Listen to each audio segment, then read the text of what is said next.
You know, sometimes people ask me, Rhonda, why does we are focus on talking to young children, elementary age children, about race and racism and about healthy racial identities? A lot of people think that children are colorblind and that race and racism is an adult issue and that only adults deal with it. And the truth of the matter is that's not reality. If you talk to kids of color, they're having these racialized experiences in pre-K and kindergarten that they can verbalize and know that something's not happening. Something wrong is happening within the situation.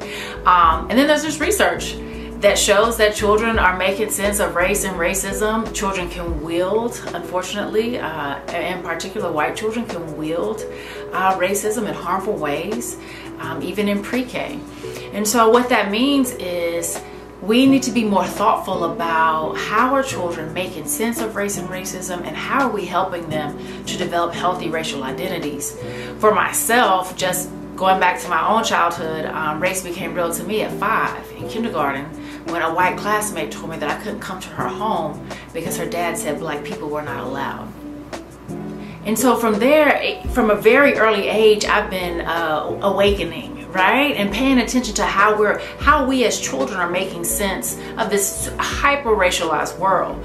And so now as an adult and as a mom of 2 beautiful black babies, I began to think about what would it look like for children to be engaged in these intentional conversations, this intentional learning, developing intentional standards or outcome objectives around helping children to foster healthy racial identities, helping them to understand and make sense of why are people treating folks unfairly based on skin color. Like, why is that happening?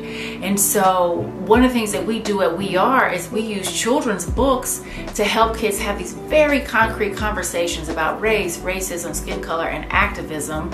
And when we're working with children in our camp spaces, we give a copy of those books to children so that now they go home and they're telling these stories to their parents and families. They're reading about it to siblings and friends in the community.